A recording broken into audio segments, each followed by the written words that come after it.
This is a presentation of Intacct Inter-Entity Billbacks. My name is Karen Hanley. I am a Senior Solution Architect here at RKL eSolutions, and I will be walking you through the setup and processing.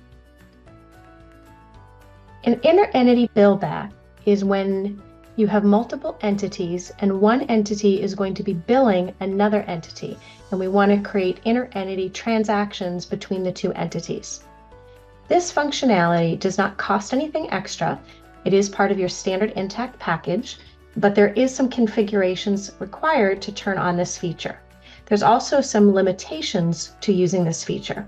You can only use this feature if the billbacks are between entities. Therefore, you must be in a multi-entity shared environment. It only works with Accounts Receivable and Accounts Payable. It does not work with order entry and the purchase order module. It does not work if you're using account labels, if you have that feature turned on. It does not work with taxes, and it does not work with multi-currency. How to set up a billback. The first thing you need to do is enable the feature. This can be found in AR configuration, enable inter-entity billback. Next, you will need to grant permission to this new feature by going to the Accounts Receivable permissions and looking for billback templates. You will then need to create vendors and customers that represent the different entities. So if you have 3 entities, you would create 3 customers and 3 vendors that would represent those entities.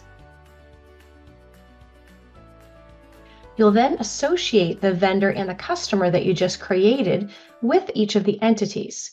So for this, you're going to go to the Company module, Admin tab, go to Entities, and a new tab will appear that wasn't there before, called Additional Information. This is where you would link the vendor and the customer with that entity. And in the second screenshot, you'll notice that the customer and vendor name actually match my entity name in this case.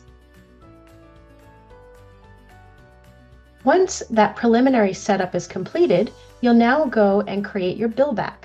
You'll go to the Accounts Receivable menu, and under More, you should see Billback Templates. If you don't see the menu option, check to make sure you've turned on your permissions. The template ID is used to identify the type of billback that you're going to be using. In this case, I have something called Management Fees. And then in the bottom section of the screen, you're going to put the revenue account to be used in AR and the Accounts Payable account that will be used on the corresponding AP bill. Keep in mind that you'll be entering the AR invoice and that AP bill will be auto-generated. You can also enter a default department and a memo, and those will transfer to both the AR and the AP transaction. So how does it work? You're going to go to Accounts Receivable and add a new invoice. When you select that inter-entity company that you have associated with an entity, a new field will appear on the screen for the billback template. If you don't see that field, make sure that you have set up your customer and vendor with your entity. You'll select your billback template, which will then default your line item GL account and memo field. You will then fill in the dollar amount and the location for the receivable. When you post this AR invoice, an AP transaction will be auto-created. The vendor on the AP bill will be the vendor that's linked to the entity that was selected on the AR invoice. And the line item of your AP bill will be the entity that was based on the customer from your AR invoice. So I'm going to go ahead and show you a demo of how this works.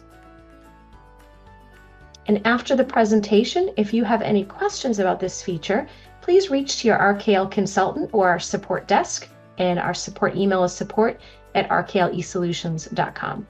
So let me go in and demo that feature for you. So I'm going to go into my Accounts Receivable module, and I'm going to create a new invoice. And again, this does not work with order entry. It only works in AR. You'll notice down near my attachment field, I do not have that field for the billback. I'm going to go ahead and select one of my other entities. And as soon as I select the customer that's linked to my other entity, this field bill back template automatically appears. So right now I have just one created called management fees. When I select management fees, it automatically is going to fill in my GL account at the bottom of the screen, as well as my memo field. So now I can just fill in my dollar amount and the location that I'm billing from. So I am in entity 100 and I am billing entity 200. And then you can fill in other information as needed. So fill in my management fee. There's a reference. And then I'm going to go ahead and hit post. And then I'm going to go back into that invoice just to show you the GL postings related to this. So I'm going to go to posting details. And it hit the revenue account that I had specified on the line item. And the offsetting account, instead of being the AR trade account, it is actually using an inter-entity receivable account. And this is based on your configuration of your inter-entity. Now I'm going to bounce over to the accounts payable side and go to bills. And this bill was auto-generated for me. You'll notice that the invoice, it uses the same invoice number as the AR side to tie them together. I'm going to hit edit so you can view this. So my vendor is the vendor that was associated with entity 100, who was the one that issued the invoice. And my line item is entity 200 because that was the customer that I used on the other side. And then the GL account gets pulled in from that bill back template. So the bill back template specifies the account to be used on the AR side and on the AP side. There is an option to have this be created as draft so that you can make additional changes, or in my case, I just told it to auto post the AP side of the transaction. Let me cancel out of here. And I'm going to hit view and go to posting details. And here it hit my expense account as specified by my template. And then instead of AP trade, it actually hit an inter-entity payable account. And again, this is based on the configuration in the inter-entity setup. So let me just bounce. I didn't include this in my setup because most people that are inter-company would probably already have this. But in the company module under setup is my inter-entity account mapping. And in this case, I'm just set up for simple mapping where I have just one AR and one AP. You may be set up as advanced, where you would have multiple AR and AP accounts, but this is where it's going to pull those accounts from.